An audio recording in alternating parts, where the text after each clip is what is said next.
Welcome back to the Golf Ireland pod. It is episode 2. I am your host, Stephen Murphy, and thank you for listening again. Thank you for everyone who supported, listened, and gave positive feedback to episode 1.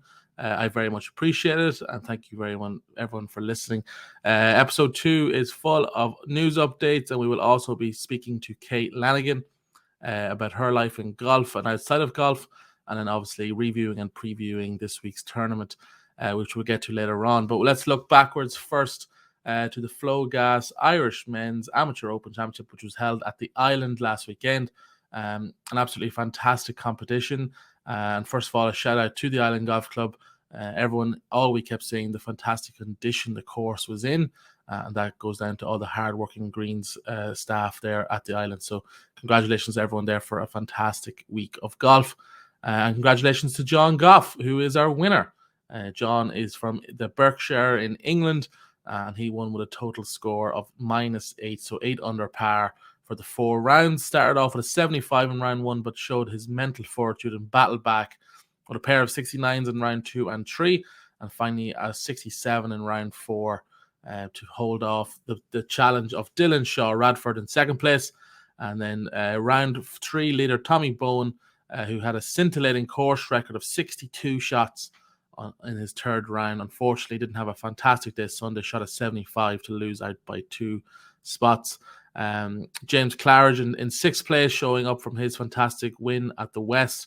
And then also shout out to the likes of David Shield, Mark Boucher, Hugh Foley there, Patrick Keeling, all in the top 20, Liam Nolan as well. Some good showing from the Irish lads as well. But let's focus on John Gough.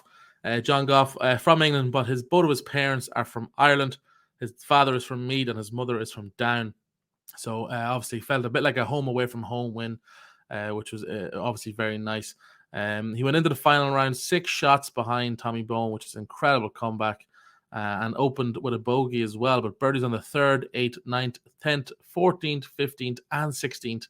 Absolutely blistering pace, and then hit a 135-yard 9-iron to 2 feet at the last to save bogey. After he had to take a drop from an unplayable lie. What an absolute amazing shot that is. That was incredible bravery and, just focus to hit that 9-iron to 2 feet with everything on the line, knowing a bogey would still give him the win. A double bogey would have had him in a playoff. That is absolutely incredible. So congratulations to John Gough on a fantastic win from everyone here at Golf Ireland. So well done to him. In another positive news, another victory to speak of, Ireland's Brendan Lawler prevailed in a thrilling head-to-head battle with England's Kip Poper to claim the inaugural G4D, Golfers for Disabilities, Open title at Woburn's Duchess course on Friday. Absolutely fantastic news. Brendan led by a stroke overnight, but opened with 3 bogeys and found himself trailing by 2 strokes, but on a cold and blustery day. But then he produced almost error-free golf to win on 3 over par after 54 holes, 2 shots clear of Poper. So that is absolutely fantastic. I know Brendan couldn't have spoke more highly about the conditions and how they were treated at Woburn's Duchess course, which is just fantastic news. And, golfers, disability golf is only on the way up. And will only continue to get better and better. So congratulations to everyone there involved with that, and congratulations again to Brendan on a fantastic week, and he continues to be a trailblazer. So congratulations to him. But back home, Alan Condren has won the Ulster Senior Men's Amateur Open in Lochern after defeating Alan Doherty of Courstown Golf Club on a second playoff hole.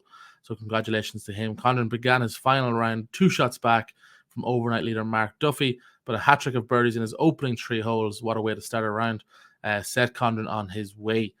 Fantastic win for him, absolutely playing his best golf when needed to.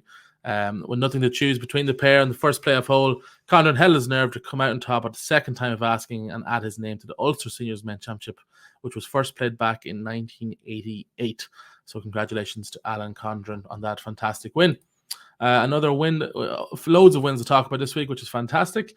From Ireland, Ronan Mullarney, Galway man, has won the Gosser Open on the Alps Tour, which is absolutely fantastic. Some 2 spectacular rounds from Ronan.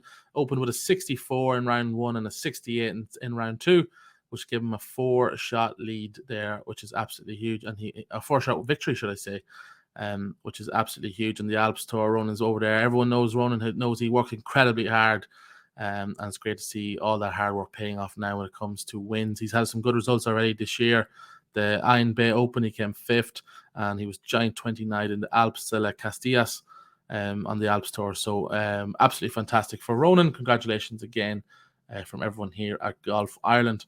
A little look to the Bridgestone Order of Merit. We have a bit of a shake-up.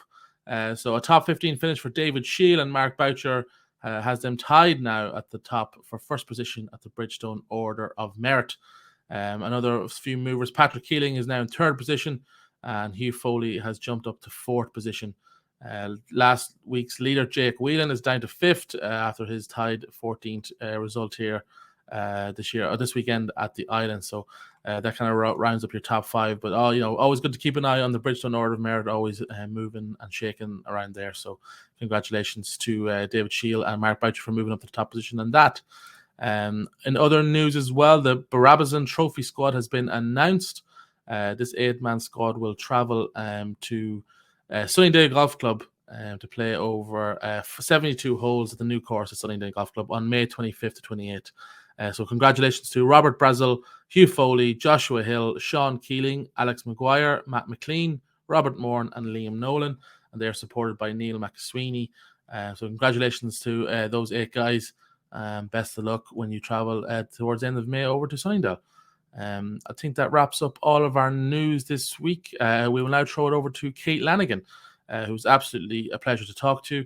I'll be back after we talk to her to preview this weekend's competition. I'm now delighted to be joined by Kate Lanigan, who has very graciously joined the podcast. So, Kate, thank you very much for joining us. How are you? Not too bad. Thanks a million for having me. No problem. Are you enjoying the good weather we've had the last few days? I hope you didn't get burnt like I did. Yeah, I'd be very prone to getting burnt, but no, it's been great to be able to get out and play in the nice weather. Yeah, I'm sure practicing is a lot easier in the sun rather than the wind and rain. Yes.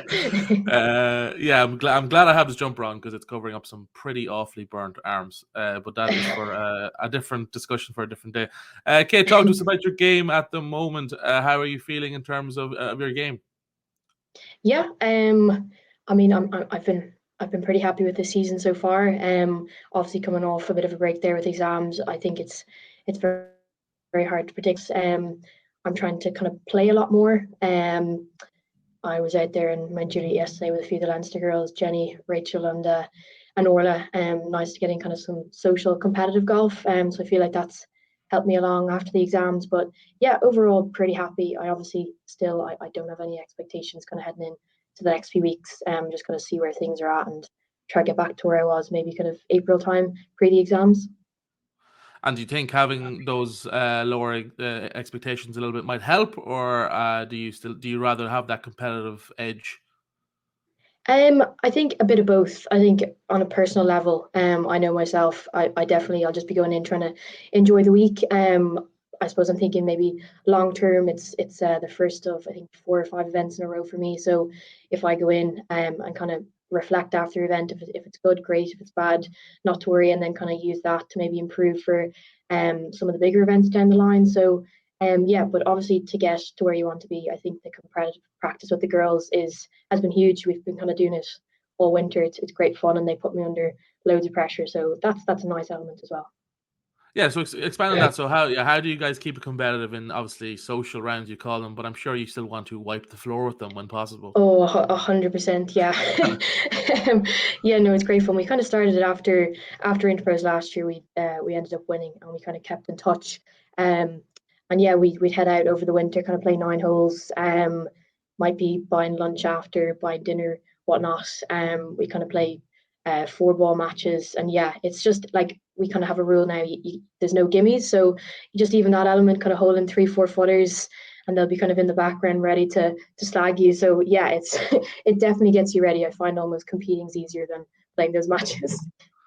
And anyone who's played for lunch knows a free lunch tastes so much sweeter Than a lunch it that you've had does, paid especially for. when it's in a nice coffee. Yeah, exactly. Yeah. For anyone who isn't familiar with game, could you maybe what's the strongest part of your game in your mind, and maybe is there a part of your game that you kind of need to work on more so than another part? I'd say my putting would probably be pretty good overall. Like I wouldn't be overly long off the tee. I'd usually be pretty straight as well. So when things go a bit sideways, it's usually not the best for me. But yeah, I'd be usually pretty consistent off the tee, and iron play would be good. Usually kind of wedge play, short game, I think can never be good enough, especially for at women's level. So yeah, kind of usually there wouldn't be anything that'd be amazing, just kind of solid all round. And do you work on the mental side of the game? That seems to be obviously it seems to be such a facet in today's game, both men's and women's. Is that something Yeah, that you put a lot of time into?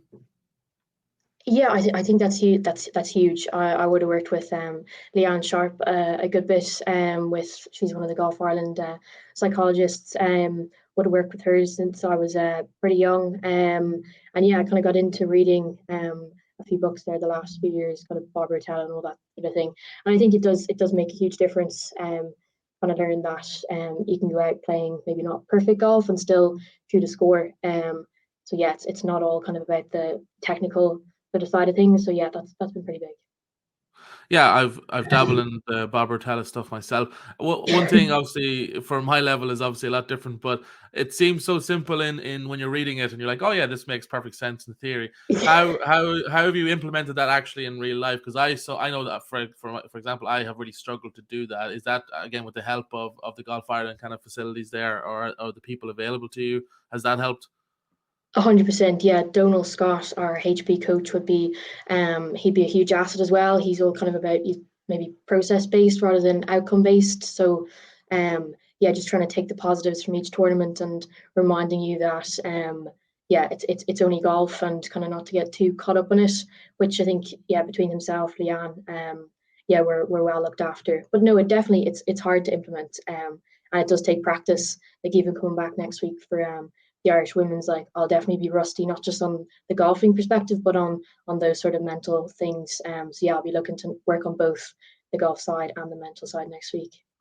Absolutely, yeah. It's a good reminder to try and take the positives out of the golf, especially for us crappy Yeah. amateurs. You're obviously a member of Hermitage Golf Club. Describe that golf course to someone who wouldn't be familiar with the course and wants to go play it maybe for the first time. Um, Very fast greens and very tight. But no, it's a beautiful course. Especially in the summer when when you play 10, 11, 12. If you kind of close your eyes, you feel like you're kind of playing Amen Corner in Augusta. It's lovely. It goes down beside the strawberry beds. Yeah, I've been very lucky. I've been a member there since I was say 9 or 10. I think I was trying to get in before it was even you're even allowed to be a junior member. So they've looked after me very well. And yeah, I wouldn't be where I am today without their support. And growing up on a course as tough as that, that has to obviously have translated to why you're so good now. Well, it definitely. I think our practice range, it's just a little iron area, and it's in between the ninth and the second hole, and it maybe is maybe 30 yards wide. So everyone comes down and goes, "Wow, this makes sense now." So it's you're trying not to kind of kill people on either side if you're hitting iron. So it really does get you dialed in. Yeah, so it's a good place. Nothing focuses the mind like the potential of death. I think Exactly. Yeah. on either side of the course. So that's maybe again, yeah, something we Definitely. should all look into. The next point I want to talk about obviously is the European Nations Cup. It's kind of congratulations and obviously commiserations at the same time because congratulations, you were selected by your captain Yeah. Niamh Quigg. To represent your country, but then obviously you couldn't go due to your studies commitment. Again, kind of harking back and taking the positives, obviously with the negatives. Obviously, fantastic to be selected and to be chosen in the first place. Obviously, a reflection of your game. But how disappointing was it to actually not be able to go and compete? Yeah, look, it was a very tough decision. Where I am now after the exams, absolutely delighted I did it for myself. It would have been too much, and I was happy the exams went well, so it was worth it. But yeah, it was just the exams crept in a little bit too close. They were scheduled for a week or two after. So then once I kind of saw, they were I think it was a week after the event, kind of red flags went off, and yeah, I had to have a good think. It was obviously very disappointing. It's such a good golf course, such a good challenge. I was lucky enough to play there last year. So yeah, it was. I don't think Neve wanted my call, but I did I did have to give it to her. But no, it was great. I think Emma got to head over. Emma Fleming, she deserved it. She was after a run of a few Scratch Cup wins. So she definitely would have got more out of the week than myself. I just would have been too caught up with the exam. So yeah, a tough decision, but definitely the right one in the end. Yeah, a very mature decision for someone of your age. Did you confide in family and friends and get their opinion on a decision like that? Yeah, it was kind of like a split decision. My dad was like, "Oh, you'll be grand." My mom was like, "Absolutely not." So, it was kind of like a perfect medium. But I knew myself. I was kind of trying to rationalize the decision with a lot of people, and everyone was kind of just nodding. But then the next day, I just I knew what I had to do. So yeah, no, tough, but in the end, it was definitely Well, a classic dad response of "Be grand, right. don't worry You'll be about it. grand, exactly. It'll Yeah. all yeah, it'll all work out in the end." Yeah. So obviously, with the studies and whatnot, your practice regime. Talk to us like how much hours a day are you putting in practice when you're not studying, for example. So, like just to get a kind of a glimpse on how much time it takes. Yeah, I suppose now it's mad. I can get a plan in place when the college goes away. You know how much free time you have.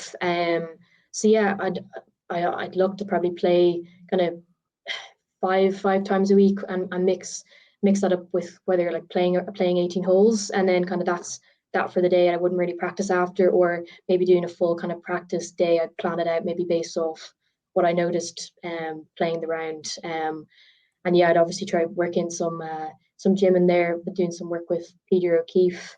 And then obviously I've managed to hold down a part-time job somehow for the last 3 years in helping golf. They've looked after me. So yeah, between all that, I'm definitely kept busy. I was going to say, no, it doesn't sound like a lot of free time, Kate. It doesn't sound No, like a it lot of free definitely time. doesn't. No, no, But obviously worth it in the end.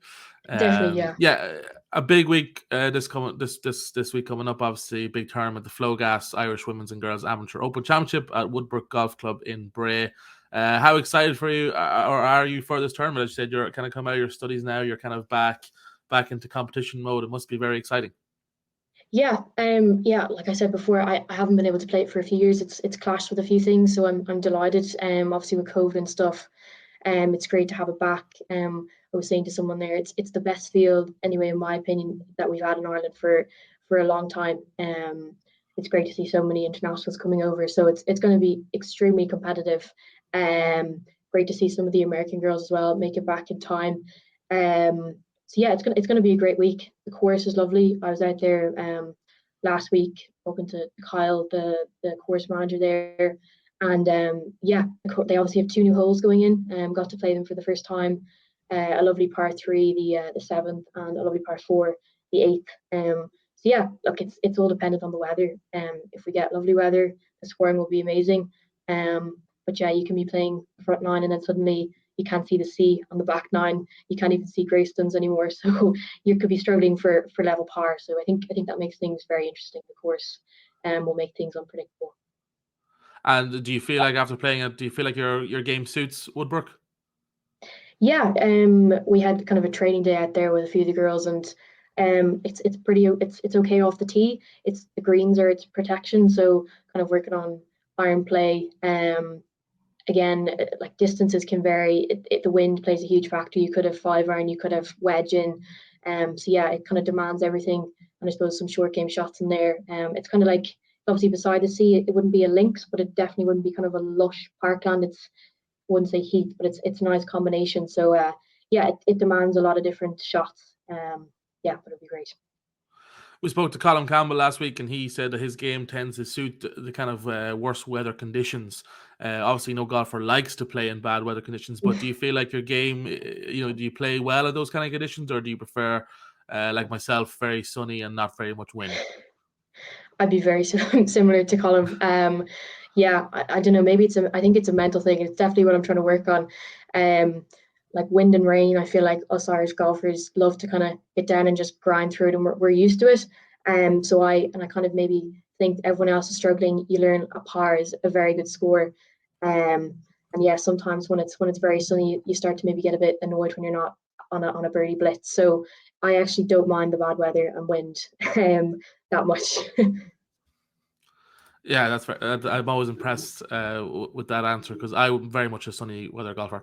Let's talk to you about your prep for tournament days. Obviously, you went and played the course. When you're playing a practice round like that, is there anything in particular you're looking out for? Are you dropping a couple of balls at once, hitting different types of shots? Talk us through that. Yeah, I mean, we've obviously had the Scratch Cup there, and I played a practice round for the Scratch Cup, so I've played it a lot now in the past kind of month or so. I'd probably the main thing I'd be looking to get the grips with would be the greens short game shots, because obviously it's unpredictable, and you don't know what you're going to do off the tee. Obviously, you'd love to place in the middle of the fairway, but golf, you're probably not going to be there. So, I suppose working around the greens would be my main priority. I also would.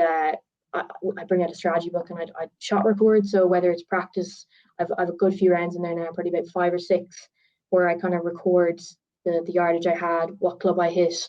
It's kind of like you build up a bit of data. So it's easy to look back on, especially on par threes. You kind of, because the pins, I would have maybe played 6 or 7 pin locations now, which is a great asset for the week to come. So that's the main thing, trying to get as much kind of course information and working around the greens is my focus. And some courses tend to have trends, as in, some courses don't miss long, don't miss short. Have you picked up any of that with Woodbrook, or is it just depending on the hole? Yeah, I suppose I'd say the wind plays a big factor. So if you're playing into the wind and you go long, that chip is going to be very hard downwind. I suppose right or left maybe wouldn't be the worst, but it's very much wind dependent. The greens aren't overly fast, and now they say that they'll definitely go out and roll them. So yeah, it's I suppose each hole will have maybe a short-sided chip, and you'd be trying to avoid that. So it very much depends on where the pin is and stuff. We saw last weekend, at the island for the men's competition. The first day the weather kind of was fluctuating, and some guys found themselves a lot of shots back after round one, but they kept battling and they finished strong and got a decent position. How difficult is that for you as a golfer to do? Maybe if the first round like that, if you get sort of the bad weather side of the draw, how difficult is it to stick with it and stick to your game plan for round 2 and round 3? Yeah, I was going to say the draw will play a huge part in Woodbrook. I'm obviously out very early on the Friday, so at the moment I've no idea if that's a good or a bad draw. But yeah, it's going to be the same for everyone. You kind of just have to accept it and just keep the head down. You might get some bad luck in there, but I suppose everyone will. So yeah, as you say, if the weather's tough, just try keep yourself within sort of some range of the leaders, and then you never know what can happen. There's always a few birdies around the corner. So yeah, just keeping yourself in it, I think, is key. And do you have a game plan set out before the week starts, or does score dictate your strategy for the next day? Yeah, we kind of that's what our training day was about. We kind of all tried to set sort of an individual game plan. As I said, just coming off kind of still a bit of rust there for me. My game plan won't really be kind of score orientated. It's more kind of like a learning tournament. As I said, if it goes well, great. If it doesn't, not to worry. So I'm kind of more focused on getting back into competitive golf and try to get back to where I was. So yeah, just sticking to strategies and stuff like that is key. As you said, you're teeing off early on Friday, 22 minutes past 8, with Jessica Yes. Hall and Patience Rhodes. Are you familiar with those girls? Have you played with them before? I haven't played with them before, but I would know of them. I think Patience is out in college with Beth, so I'm sure we can have some conversations about Beth there. But yeah, no, I've seen them at tournaments before. They would have been on the international circuit before. So yeah, I'm hopefully we get a nice day and I can show them around Woodbrook. Yeah, I'm going to ask every golfer that comes on here because I'm always fascinated. Are you a chatter when you're playing around, or do you like to kind of be in your own little zone? Um, It depends. I suppose at the start, I think everyone's a little bit kind of nervous. You're just trying to get off the first hole. But no, I definitely would like to have a chat. I think it makes everyone feel comfortable. There's no point being out there for, let's be real, it's probably nearly 5 hours at this stage. And it's not fun for everybody. Whether it's as caddies and stuff, that's a different story. But yeah, no, I'd like to have a chat with whoever I'm playing with, and yeah, get some gossip. And do you like the early tea time? Um, Well, it's good. I think I can avoid the traffic. I kind of forgot. You forget that rush hour still goes on there. So I was happy to see 8:20. I'll definitely be out before any of the rush hour traffic. But yeah, I'm pretty happy. Look, I won't know until the weather comes in. So yeah, it's not a bad time. You are hopefully playing the Irish Open, the Women's Irish Open later this year in Dromoland Castle. Yes. I think, are you waiting on an invite? Is that the current status of that? Yeah, so they're doing a very kind of transparent way this year. There's a lot of us going for only I think maybe 4 invites. It's obviously going to be extremely competitive this year. A lot of the girls from America are around, which is great. So last year I think it was maybe less of us going for a few spots. So I'm obviously very grateful I got to play last year. But yeah, I think it's based off your performances at the Irish Close, British Am. So it's kind of open to anyone. Yeah, that's obviously a goal, but um, as I said, it's going to be very competitive. I think the week overlapped with Interpros, so everyone knows that's one of the best weeks of the year also. So it's kind of like a win-win for me. Obviously, I'd love to be at Dromoland, but yeah, I've an alternative as well, which is great. Yeah, hopefully, you can get there. Obviously, you played last year, and you mentioned last year you kind of got caught up in the event and maybe the spectacle of it, and maybe you wish you had have been a bit calmer during the week. Can you expand on that? Because obviously, it must be very tough when you're surrounded by Yeah, some of these women that you would have grown up kind of idolizing, to try and be a golfer in that situation.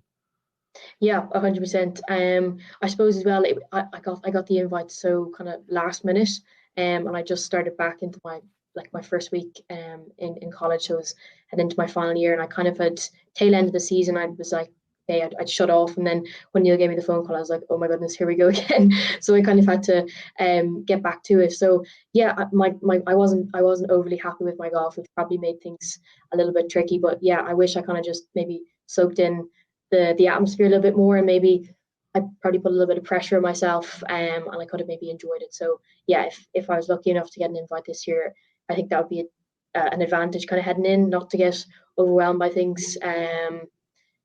Yeah, but it's very easy to say. It's harder to do. Yeah, harking back to our, our mentality discussion. Well, let's talk about kind of the golf game for women in Ireland at the moment. Golf Ireland have obviously launched some great initiatives, like Get Into Golf and now Chip and Chat. Chip and Chat actually is a pretty fun one, just in terms of providing kind of a fun, safe space for women of all abilities to come and to try and get into golf. How excited is it for you, as someone who's grown up in what wasn't a great sometimes space for women in golf, to see these initiatives now and see how it is progressing for women in Ireland? Yeah, it's amazing to see. Like all the Get Into Golf programs. I'll see the ladies in Hermitage. It's great to see so many of them join, and a lot of them are continuing to stay, and some of them are even playing on the team. So you can see they're actually getting involved in the club. It's not just to kind of start it and play. And yeah, I think even just you just have to look at the Irish Open to kind of see how much we've come on. That the feel that we attracted, and the amount of spectators that came. I was overwhelmed by it. I couldn't support for women's golf. I think probably Leona is to thank for that. I think her performance there in the Solheim Cup a few years ago, everyone really got hooked on women's golf. It looked so exciting. So she's been a huge asset to have. And then I suppose even the amateur game, I think, has come on massively. Like you have the girls in the States, Anya, Sarah, Beth, Lauren, Annabelle, week after week, competing with like the best in the world, putting in performances. It's almost hard to keep up with. They're doing so well, and hopefully a lot of them will follow Leona and go on pro. So yeah, it's the like Irish golf at the moment is in a great place. So it's super to see, and I suppose Golf Ireland are to thank for that. The support they've given us has enabled us to, I suppose, get our name out there and get some nice performances under our belt. Absolutely, and long Uh, may it continue. I want to exactly. ask you about Abacus gear. I believe you're rocking Abacus gear this year. Can you tell us a little bit about that? Yes, yeah, we had a very nice photo shoot there a few weeks ago. It was a nice study break. I got to see all the gear. Yeah, it's lovely. It's obviously they designed it especially for us. Yeah, I love the colours. Can't wait to be wearing it. Probably the first event I'll wear it will be St Andrews. We receive our Golf Ireland funding there, so and it's lovely to be able to kind of see the other Irish girls wear it as well. It's easy to spot us on the fairways. Yeah, so very grateful for their support this year. How did you enjoy the photo shoot? Is there a career in modeling later down the line, maybe? I think the wind direction with our hair didn't really match up, so that was a bit of a struggle. Um, I don't think I'll be going down that route, that's for sure. Yeah, wind and photo shots or photo shoots, those don't tend to go hand in hand. So, No. but that's yeah, we're all excited to see that gear later in the year. We'll finish up with sort of your life outside golf, okay? Because obviously you're still a very you're a young woman. you have a lot of stuff going on outside your life other than golf. You are in Trinity College, and as for someone who was never close to being smart enough to going near Trinity College, can you explain what is life like as a student in Trinity? Yeah, it's been good. I can't complain. I've obviously maybe haven't had the easiest ride with COVID impacting, kind of was almost like 2.5 years. So it's definitely like I'm obviously finished now. Looking back, it definitely doesn't feel like 4 years. But no, it's lovely to kind of be in there to like my college friends. I don't play golf. I wouldn't really talk about it massively in there. You're just trying to be a student, which is nice. So it's nice to kind of head in and socialize with them. But yeah, Trinity has been great. Obviously um it mightn't have the golfing facility, so you definitely have to work on it yourself with the support of Golf Ireland. But yeah, next year I'm hoping to head into Maynooth for a year before I start working. I was very close to going there for my undergraduate, so I'm delighted to be able to hopefully head back next year and give the golf a proper go for a year and see where I can get to. Fantastic. And lastly, Kate, like, who are your inspirations growing up? And it doesn't have to be golf necessarily, but just who did you look up to when you were growing up? Yeah, I suppose firstly in there it would have to be my parents. I don't think I really appreciated all their golf until I had to drive myself home after one of the scratch cups. I think it was 3 hour drive, 36 holes. I really did miss the lift. Kind of just slept in the back. So yeah, they I wouldn't be where I am today without their help. I obviously have two other siblings in there, so it's been chaotic to say the least. But yeah, like I would have had a lot of inspirations in Hermitage. Would have had some great foursomes partners, Ashling, Neve, Susie, and then I had Kira Casey as well, which was huge when I was growing up. She was kind of paving the way on senior teams, winning championships, and then obviously when you grow up, Leona is there for all of us, which is super to have, and we're very lucky. Absolutely. I'm sure you will be, what other younger girls now look up to in the future as well, Kate. Thank you very much for joining me on the Golf Ireland pod, and best of luck this weekend. Thanks very much for having me. Thank you. Thanks again to Kate Lanigan for joining me for a chat. I think we can all agree a very mature head on young shoulders. And yeah, let's look ahead now to the main event this weekend, which is the Flogas Irish Women's and Girls Amateur Open Championship, which is taking place at Woodrbook Golf Club in Bray, County Wicklow. I checked the weather forecast there, and it's showing pretty good so far, pretty dry and sunny in places. The wind will definitely be a factor, gusts up into the 20 kilometers an hour, but nothing too hectic, nothing that these golfers won't be prepared for. So let's hope it stays as positive outlook as that is given at the moment. And let's look ahead to as well some of the main names who will be in the field this week. Defending champion, of course, Lorna McClimate is in the field. She won last year on a score of 9 under par, which is fantastic shooting. And she was 4 shots clear of Katie Poots in second place. Lorna had 3 rounds under par and was the only golfer in the field to do so. And around that track as well, I think everyone would agree, a deserving champion, some great golf being played there. She gets her defense underway at 11:56 a.m. alongside Beth Coulter, who plays in America currently. She plays for Arizona State University and a scholarship over there. She'll be a lot of people's picks this week, and she'll be maybe more used to sunshine than when she comes back for this week. So hopefully she gets weather she's expecting or used to in the last few months. And they also play alongside Roisin Scanlon, who is highly ranked in Europe, and that will be a great group to follow if you're in and around the Bray area this weekend.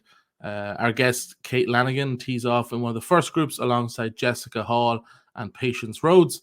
You heard Kate mention that she doesn't have the highest hopes this week, but sometimes that's when golfers can be at the most dangerous. So I wouldn't be ruling out a great week from Kate. And you heard her mention, obviously, Jessica Hall and Patience Rhodes, 2 great golfers too on the international circuit. So they will be more than capable of going on to win this week. Also, Olivia Costello, another big name, will kick off her campaign at 9:39 a.m. and she has hopes to have a big weekend this weekend, I'm sure. Another great group to follow will be the trio of Aideen Walsh, Marina Joyce Moreno, and Kate Dwyer, 3 highly ranked golfers in Europe, and they tee off at 8:44 a.m. Another great group there. A lot of good groups kind of teeing off at around the same time. So if you're in early on Friday morning, you will see some fantastic golf. And if you are around this weekend, make sure to get down to Woodrbook Golf Club. Hopefully the weather is accurate. You will see some crazily talented golfers on a fantastic golf course. As Kate mentioned, 2 new holes now, the 7th and 8th. So if you haven't been to Woodbrook in a while, you'll see some new golf holes on show as well, and some of the best players in Ireland taking them on, and you will be supporting as well. It's a fantastic amateur golf in this country. And yeah, thanks again to Kate for joining me. We'll be back next weekend to recap deserving winner of this tournament. We'll have another guest for you and preview another tournament. So we will see you all next week.